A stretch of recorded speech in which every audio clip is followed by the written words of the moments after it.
Hello and welcome, sixth grade, to our reading. This is our reading videos for the book of Hosea. We are in chapter 7 because we read the first 6 chapters in class.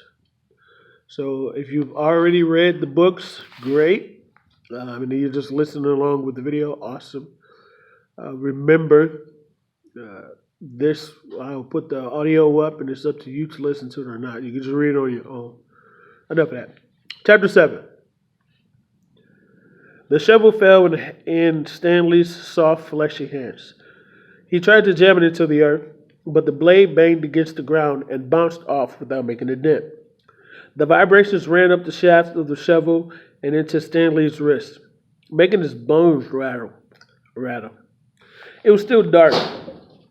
Sorry about that. That's the wind closing the window. It was still dark. The only light came from the moon and the stars, more stars than Stanley had ever seen before.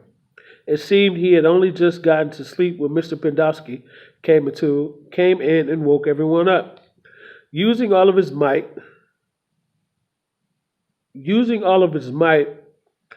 he brought the shovel back down into the dry lake bed. The force stung his hands but made no impression on the earth. He wondered if he had a defective shovel.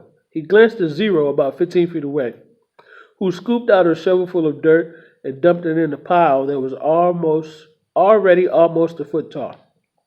For breakfast, they had served some kind of lukewarm cereal.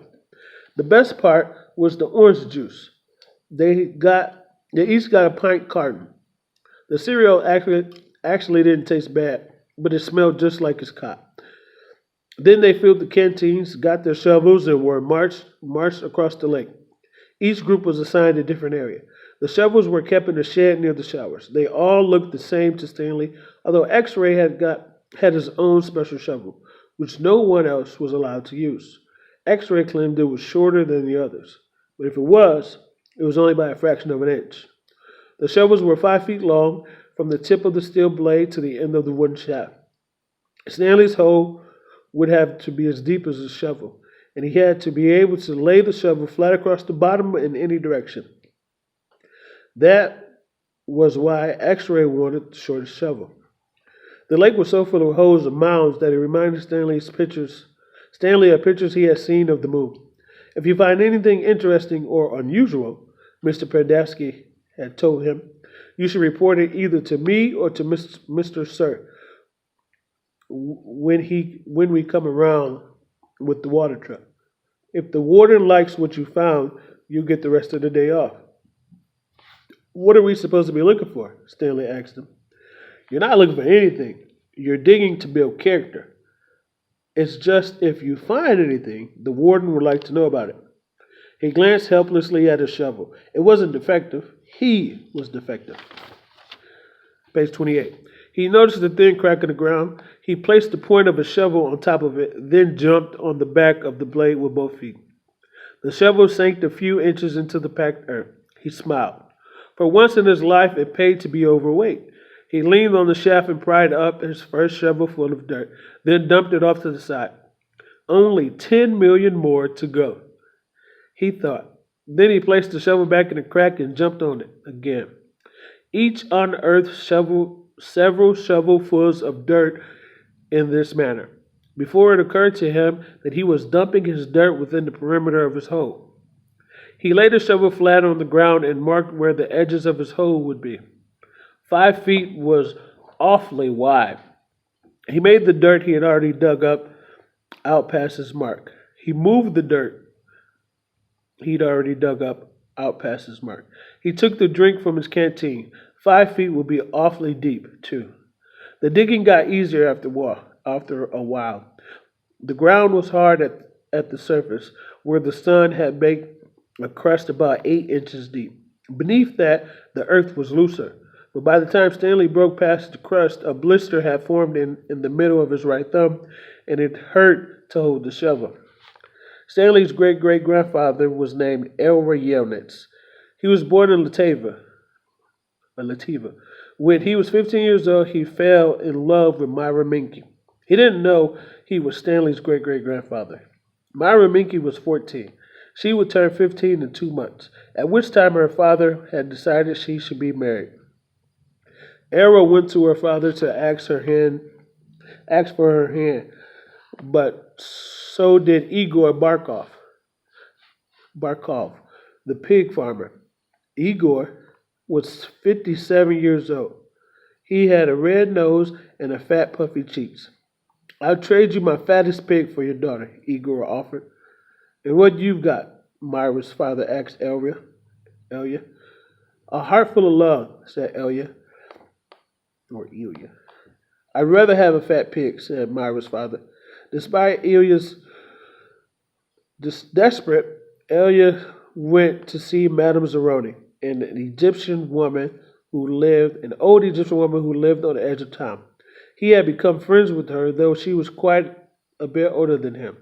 She was even older than Igor Barkov. The other boys in his village liked to mud wrestle. Ilya preferred visiting Madame Zeroni and listening to her many stories. Madame Zeroni had dark skin and a very wide mouth. When she looked at you, her eyes seemed to expand, and you felt like she was looking right through you. Elia, what's wrong? She asked. Before she even told her, he was upset. She was sitting in a homemade wheelchair. She had no left foot. Her leg stopped at her ankle. I'm in love with Myra Minky, Elia confessed. But Igor Barkov has offered to trade his fattest pig for her. I can't compete with that. Good, said Madame Zeroni. You're too young to get married. You've got your whole life ahead of you. But I love Myra. Myra's head is as empty as a flower pot. But she's beautiful. She's a flower pot. She's a flower pot? Can she push a plow? Can she milk a goat? No. She's too delicate. Can she have an intelligent conversation? No. She is silly and foolish. Will she take care of you when you're sick? No. She is spoiled and will only want you to take care of her. So, she is beautiful. So what? Patooey. I'm on page 30. Madame Zeroni spat in the dirt. She told Elia that he should go to America like my son. That's where your future lies. Not with Myra Minky. But Elia would hear none of that. He was 15 and all he could see was Myra's shallow beauty. Madame Zeroni hated to see Elia for so forlorn. Against her better judgment, she agreed to help him. It just so happened my soul gave birth to a litter of piglets yesterday, she said. There's a little runt who won't suckle. You may have him. He would die anyway. Madame Zeroni led Elia back around the back of her house where she kept her pigs. Elia took the tiny piglet, but he didn't want to see what good it would do him. It wasn't much bigger than a rat. He'll grow, Madame Zeroni assured him. Do you see the mountains on the edge of the forest? Yes, said Elia. On the top of the mountain there's a stream where the water runs uphill. You must carry the piglet every day to the top of the mountain and let it drink from the stream. As it drinks, you are to sing to him. She taught Elia a special song to sing to the pig. On the day of Myra's 15th birthday, you should carry the pig up the mountain for the last time. Take it directly to Myra's father, and it will be fatter than Igor's pig. If it is that big and fat, asked Elia, how will I be able to carry it up the mountain? The piglet is not too heavy for you now, is it? Asked Madame Zeroni. Of course not, said Elia. Do you think it will be too heavy for you tomorrow? No. Every day you will carry the pig up the mountain, it will get a little bigger, but you will get a little stronger. And after you give the pig to Myra's father, I want you to do one more thing for me. Anything, said Elia. I want you to carry me up the mountain. I want to drink from the stream, and I want you to sing the song to me. Elia promised he would. Madame Zeroni warned that if he failed to do this, he and his descendants would be doomed for all eternity. At the time, Elia thought nothing of the course. He was just 15 years old, a 15-year-old kid, and eternity didn't seem much longer than a week from Tuesday. Besides, he liked Madame Zeroni, and he would be glad to carry her up the mountain. He would have done it right then and there, but he wasn't yet strong enough. Stanley, Stanley, was still digging. His hole was about 3 feet deep, but only in the center. It sloped down upward to the edges. The sun had just come over the horizon, but he already could feel the hot rays against his face. Page 32. As he reached down to pick up his canteen, he felt a sudden rush of dizziness and put his hands on his knees to steady himself. For a moment, he was afraid he would throw up, but the moment passed. He drank the last drop of water from his canteen, and he had blisters on every one of his fingers, and one in the center of each palm. Ouch. Everyone's hole was a lot deeper than his. He couldn't actually see their holes, but he could tell by the size of the dirt piles. He saw a cloud of dust moving across the wastelands and noticed that the other boys had stopped digging and were watching it too. The dirt could move, the cloud dirt moved closer, and he could see that it trailed behind a red pickup truck. The truck stopped near where they were digging, and the boys lined up behind it. X-ray in front, Zero in the rear. Stanley got in line behind Zero. Mr. Sir filled the canteens from a tank of water in the bed of the pickup. As he took Stanley's canteen from him, he said, "This isn't Girl Scouts, is it?" Stanley raised and lowered one shoulder. Mr. Sir followed Stanley back to his hole to see how he was doing. "You better get with it," he said, "or else you'll be digging in the hottest part of the day." He popped some sunflower seeds into his mouth, deftly removed the shells with his teeth, and spat into Stanley's hole. Every day, Elra carried the little piglet up the mountain and sang to it as it drank from the stream. As the pig grew fatter, Elra grew stronger. Page 33. On the day of Myra's 15th birthday, Elra's pig weighed over 50 stones. Madame Zeroni had told him to carry the pig up the mountain, and on that day as well. But Elra didn't want to present himself to Myra smelling like a pig. Instead, he took a bath. It was his second bath in less than a week. Then he led the pigs to Myra. Igor Barkov was there with his pig as well. "These are two of the finest pigs I've ever seen," Myra's father declared. He was also impressed with Elia, who seemed to have grown bigger and stronger in the last 2 months. "I used to think you were a good-for-nothing book reader," he said, "but I see now you could be an excellent mud wrestler." "May I marry your daughter?" Elra boldly asked. "First, I must weigh the pigs." Alas, poor Elra should have carried his pig up the mountain one last time. The two pigs weighed exactly the same. Stanley's blisters had ripped open, and new blisters formed. He kept changing his grip on the shovel to try to avoid the pain. Finally, he removed his cap and held it between the shaft of his shovel and his raw hand. This helped, but digging was harder because the cap would slip and slide. The sun beat down on his unprotected head and neck. Though he tried to convince himself otherwise, he had been aware for a while that his piles of dirt were too close to his hole. The piles were outside his 5-foot circle, but he could see he was still going to run out of room. Still, he pretended otherwise and kept adding more dirt to the piles. Piles that would eventually have to move. Page 34. The problem was that when the dirt was in the ground, it was compacted. It expanded when it was excavated. The piles were a lot bigger than his holes were deep. It was either now or later. Reluctantly, he climbed out of his hole and once again dug his shovel into his previously dug dirt. Myra's father got down on his hands and knees and closely examined his pig, tail to snout. "Those are two of the finest pigs I've ever seen," he said. "At last. How can I decide?" "How am I to decide? I have only one daughter." "Why not let Myra decide?" suggested Elia. "That's preposterous," he exclaimed, Igor expelling saliva as he spoke. "Myra is just an empty-headed girl," said her father. "How can she possibly decide when I, her father, can't?" "She knows how she feels in her heart," said Elia. Myra's father rubbed his chin. Then he laughed and said, "Why not?"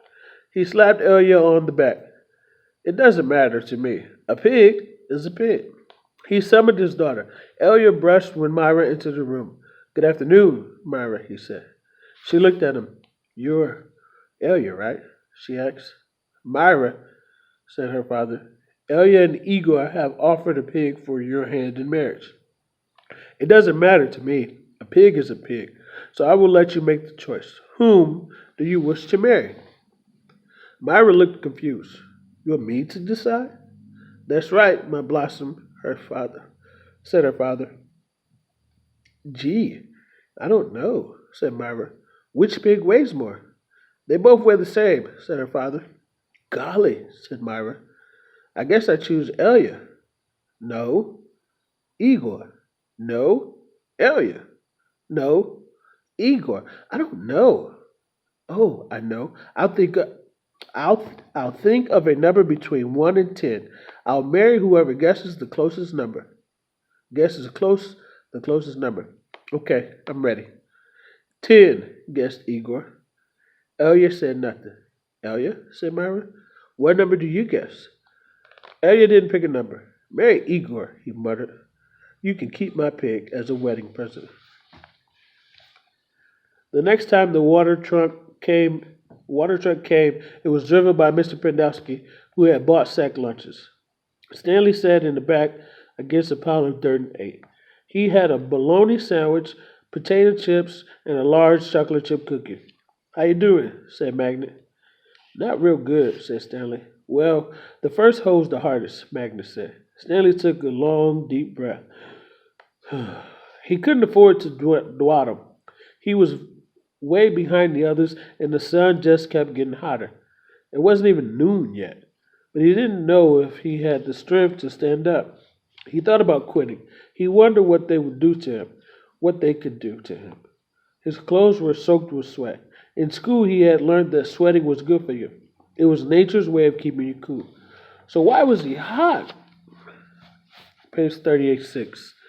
Using the shovel for support, he managed to get up to his feet, where he was supposed to go to the bathroom. He asked Magnet. Magnet gestured with his arms to the great expanse around them. "Pick a hole. Any hole," he said. Stanley staggered across the lake, almost falling over a dirt pile. Behind him, he heard Magnet say, "But first, make sure nothing's living in it." After leaving Myra's house, Elwood wandered aimlessly through the town until he found himself down by the wharf. He sat on the edge of a pier and stared down into the cold, black water. He could not understand how Myra had trouble deciding between him and Igor. He thought she loved him. Even if she didn't love him, he couldn't see what a foul person Igor was. Couldn't she see what a foul person Igor was? It was like Madame Zeroni had said. Her head was as empty as a flower pot. Some men were gathering on another dock, and he went in to see what was going on. A sign read, "Deckhands Run, Wanted, Free Passage to America." He had no sailing experience, but the ship's captain signed him abroad. The captain could see that Elia was a man of great strength. Not everybody could carry a full-grown pig up the side of a mountain. It wasn't until the ship had cleared the harbor and was heading out across the Atlantic that he suddenly remembered his promise to Madame Zeroni up the mountain. He felt terrible. He wasn't afraid of the curse. He thought that was a lot of nonsense. He felt bad because he knew Madame Zeroni had wanted to drink from the stream before she died. Zero was the smallest kid in Group D, but he was the first one to finish digging. "You're finished?" Stanley asked enviously. Zero said nothing. Stanley walked to Zero's hole and watched him measure it with the shovel. The top of the shovel was a perfect circle, and the sides were smooth and steep. Not one dirt clod more than necessary had been removed from the hole. Zero pulled himself up to the surface. He didn't even smile. He looked down at his perfectly dug hole, spat in it. Then he turned and headed back to the camp compound. Zero's one weird dude," said Zigzag. Stanley would have laughed, but he didn't have the strength. Zigzag had to be the weirdest dude Stanley had ever seen. He had a long, skinny neck and a big, round head with wild, frizzy blond hair that stuck out in all directions. His head seemed to bob up and down on his neck like he was on a spring. Armpit was the second one to finish digging. He also spat in his hole before heading back to the camp compound. One by one, Stanley watched each boy spit into his hole and return to the compound. Stanley kept digging. His hole was almost up to his shoulders. Although it was hard to tell exactly where the ground level was because his dirt piles completely surrounded the hole. Page 38. The deeper he got, the harder it was to raise the dirt up out the hole. Once again, he realized he was going to have to move the piles. His cap was stained with blood from his hands. He felt like he was digging his own grave. In America, Elliot learned to speak English. He fell in love with a woman named Sarah Miller. She could push a plow, milk a goat, and most important, think for herself. She and Elliot often stayed up half the night talking and laughing together. Their life was not easy. Elliot worked hard, but bad luck seemed to follow him everywhere. He always seemed to be in the wrong place at the wrong time. He remembered Madame Zeroni telling him that she had a son in America. Elliot was forever looking for him. He'd walk up to complete strangers and ask if they knew someone named Zeroni, or had ever heard of anyone named Zeroni. No one did. Elliot wasn't sure what he'd do if he found Madame Zeroni's son anyway. Carrying him up a mountain and sing the pig lullaby to him? After his barn was struck by lightning for the third time, he told Sarah about his broken promise to Madame Zeroni. Third time. I'm worse than a pig thief, he said. You should leave me and find someone who isn't cursed. I'm not leaving you, said Sarah, but I want to do one thing for you. I want you to do one thing for me. Anything, said Elliot. Sarah smiled. Sing me the pig lullaby. He sang it for her. Her eyes sparkled. That's so pretty. What does it mean? Elliot tried his best to translate it from Latvian into English, but it wasn't the same. It rhymes in Latvian, he told her. I could tell, said Sarah. A year later, their child was born. Sarah named him Stanley because she noticed that Stanley was Yelnats spelled backwards. Sarah changed the words of the pig lullaby so that they rhymed, and every night she sang the lullaby to Stanley. They'll laugh. If only the woodpecker sighs, the bark of the tree was soft as the skies, while the wolf waits below, hungry and lonely, crying to the moon, if only. Like that song. Stanley's hole was deep as his shovel, not quite as wide enough at the bottom. He grimaced as he slid off a chunk of dirt. Then he raised up and flung it into a pile. He laid the shovel back down on the bottom of the hole, and to his surprise, it fit. He rotated it only to chip off a few chunks of dirt, here and there before it could lie flat across the hole in every direction. He heard the water truck approaching, and felt a strange sense of pride in being able to show Mr. Sir and Mr. Pandesky that he dug his first hole. Page 40. He put his hand up on the rim and tried to pull himself out. He couldn't do it. His arms were too weak to lift his heavy body. He used his legs to help, but he just didn't have enough strength. He was trapped in his hole. It was almost funny, but he wasn't in the mood to laugh. Stanley, he heard Mr. Pandesky call. Using his shovel, he dug 2-foot holes in the hole. He climbed out to see Mr. Pandesky walking over to him. I was afraid you fainted, Mr. Pandesky said. You wouldn't have been the first. I'm finished, Stanley said, putting his blood-spotted cap on his head. All right, said Mr. Pandesky, raising his hand for a high five, but Stanley ignored it. He didn't have the strength. Mr. Pandesky lowered his hand and looked down at Stanley's hole. Well done, he said. You want to ride back? Stanley shook his head. I'll walk. Mr. Pandesky climbed back in the truck without filling Stanley's canteen. Stanley waited for him to drive away. then took another look at his hole. He knew it was nothing to be proud of, but he felt proud nonetheless. He sucked up his last bit of saliva and spat. Okay, you guys, that's chapter 7. I know it's a long video, but until the next video, have a great day.